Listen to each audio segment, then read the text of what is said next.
Our next speaker is Dr. Simon Marsland from the CSIRO, and he's going to speak to us about the role and the work of the National Environmental Science Program Climate Systems Hub.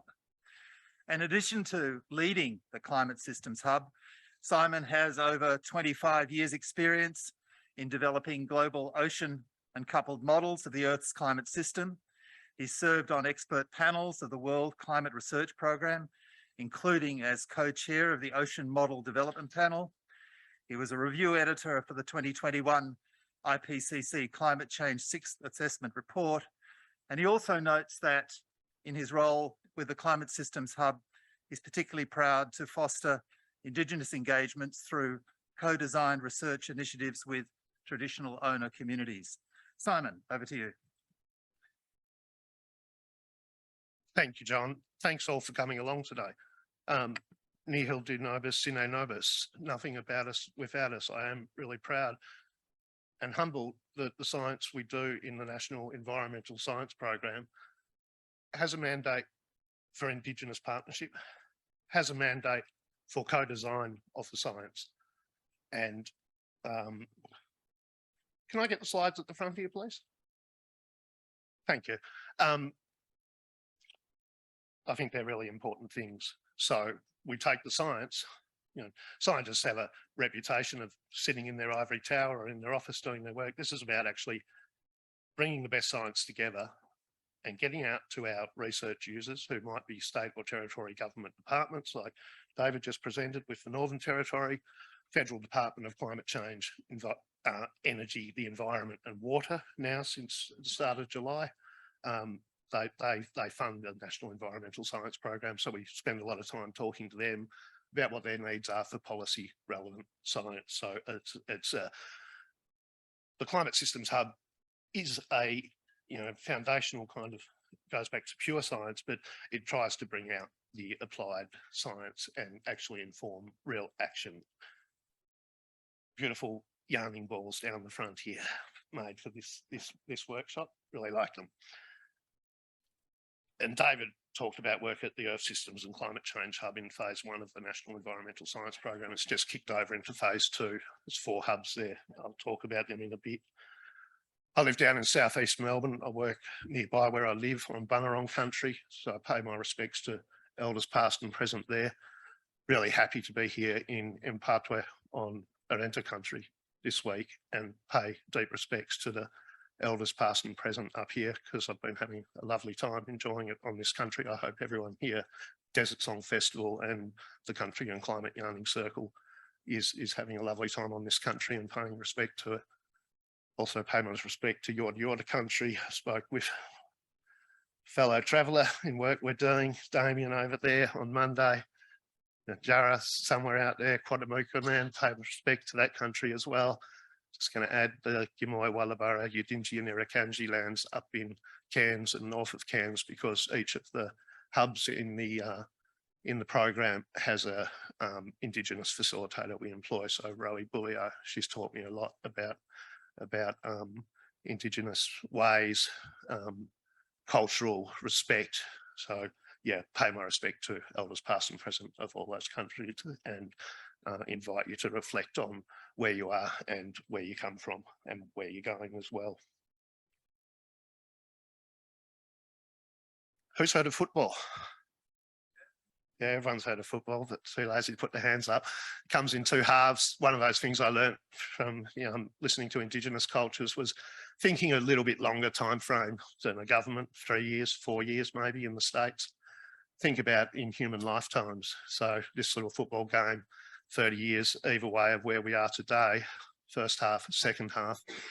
30 years ago, in the late 80s, climate change became something significant.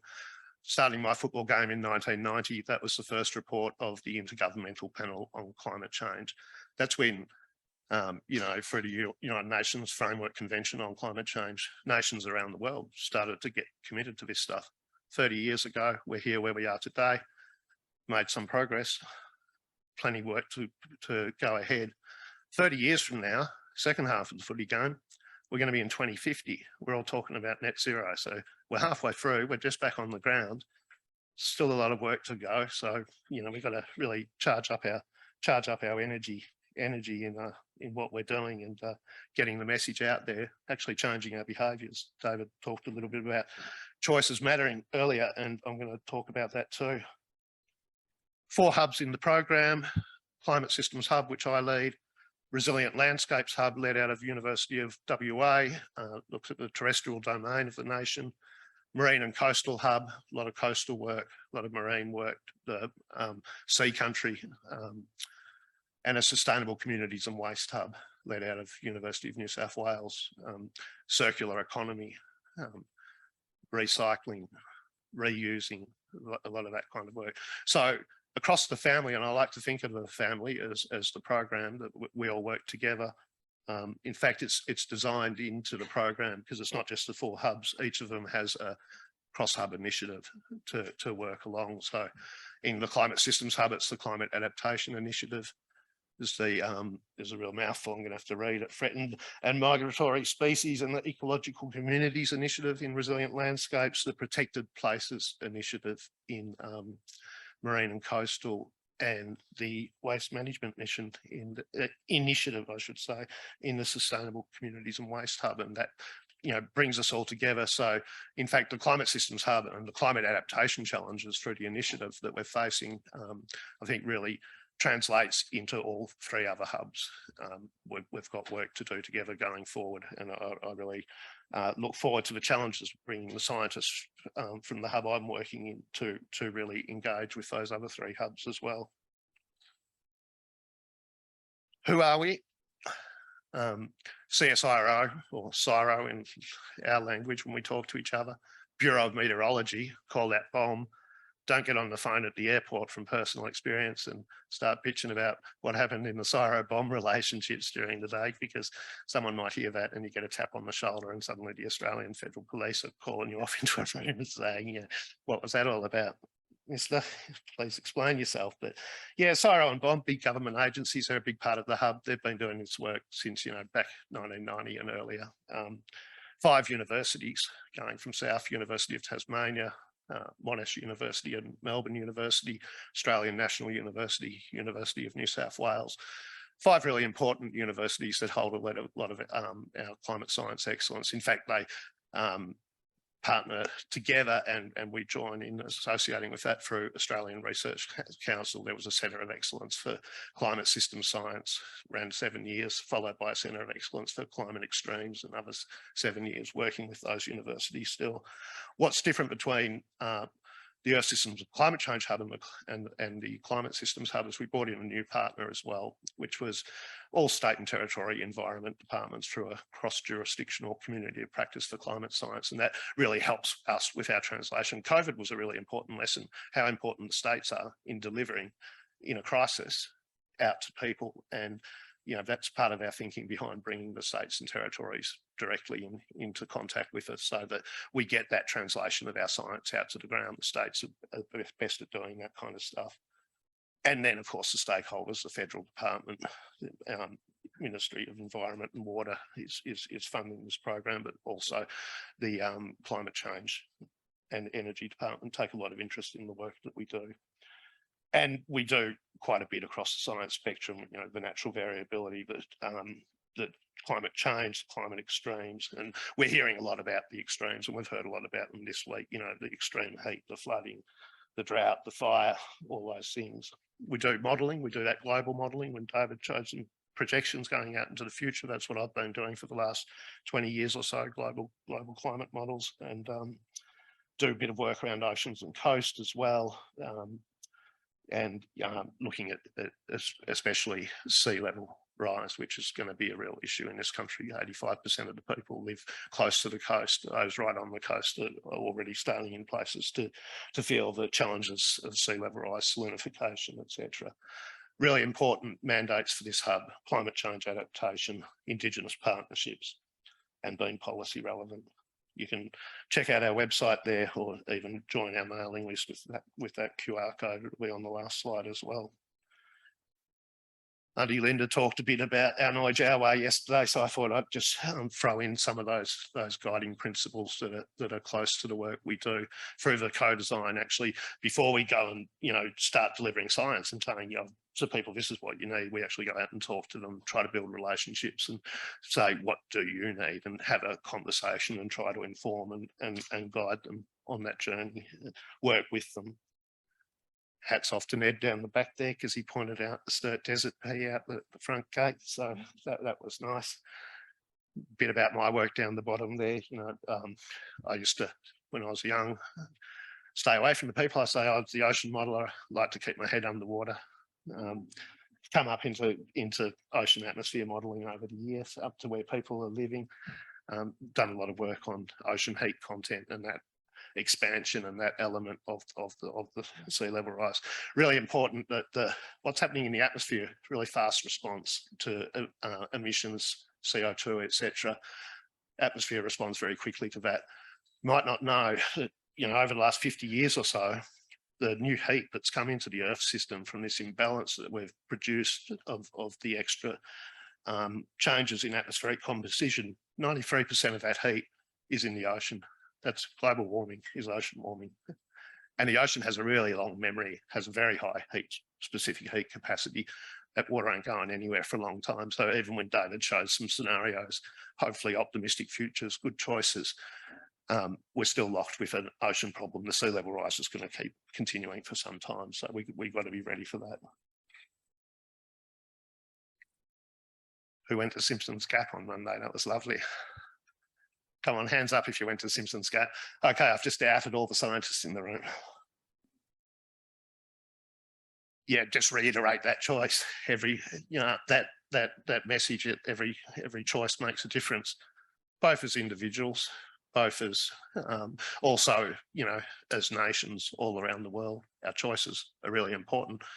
We have agency in this. The climate change isn't something happening to us. It's something that we are interacting and feeding back in. So, have a bit of hope, But there's different choices and there's different ways that the future is going to go. I think David showed that slide. We didn't compare our slides earlier, and I take the message that we want to actually make some room for chit chat with people in the audience here today. So I'm not going to harp on about that one. David also made the message about, land warming up faster than ocean 70%, land 30%. That top left picture is the observed, the top right, that's, current day from the models, pretty good mostly. A couple of little things there, but then you've got, I think it's the three at the bottom, what the world will look like at 1.5, 2 and 4 degrees Celsius. And that picture just reiterates that point. Things are happening faster over the land, the heating up. We just put in our substantive research plan 2022, had it approved by the department 5th of July. A lot of projects will run out for the next 2.5 years. Been busy the last year or so research planning, and now we're going to get on and start doing some work. We've got some themes in the hub, and I'm going to go from right to left. Things like the monitoring and modelling, that's the foundational science. Build on top of that, we've got these three themes: people and country. It's meant to, these three themes were designed to speak to the other hubs, because I'm really strong on that message that NESP, National Environmental Science Program, should work as a family. So we wanted to structure the hub in a way that would naturally build those linkages. So those people and country with sustainable community and waste hub, land and terrestrial ecosystems theme of our research, straight out to the resilient landscapes hub, oceans and coast to the marine and coastal hub. Then sitting on the top, the one on the left, accessible and usable. That's, I want, all the scientists, all the people who work in our hub, and the climate adaptation people as well, to be thinking, the work that we do, it's got to be accessible to research users like those policymakers, etc., but to the public as well. That's also very important. This taxpayer money is being spent on this, $38 million, plus a co-invest from our partners, another $38 million, $76 million. It's a lot of money. What we do must be out there. Usable as well, really important that the data we produce is in a way that research users can actually take it and feed it into their decision-making processes. Country's already changing. That's one of those calendars co-designed with Indigenous people, Irukandji in that case up northern Queensland. A lot of knowledge. We've talked about that, and we've heard some really wise words from Auntie Pat and Auntie Linda over the last couple of days about, and even you know, Doug the ranger out at Simpsons Gap, and his name is Doug. It's a well-known scientific fact, even though I got it wrong yesterday. Sorry, Doug. You know, a lot of knowledge there, and it is science. It's observation. It's experimentation. It's analysis. 80,000 years of it. A lot to learn. So much to learn. Wanted to finish on a hopeful note too. So, thinking like David, that's when I presented to the Heavy Industry Low Carbon Transition Cooperative Research Centre board last month or so, maybe 2 months back. It's from the latest Intergovernmental Panel on Climate Change report, came out earlier this year, the third in the series of the 6th assessment report on mitigation. And it says, you know, even now, even today, every sector of heavy industry has the opportunity with existing technologies, if people are willing to actually make those investments and make the changes to go to that choice of the better world. It can be done already. I'm going to finish up there. Like Jesse's going to sing us a song, yeah? And it's about drought. So I thought I'd throw up a slide there, a bit of riverbed. And it's me for now. Thank you.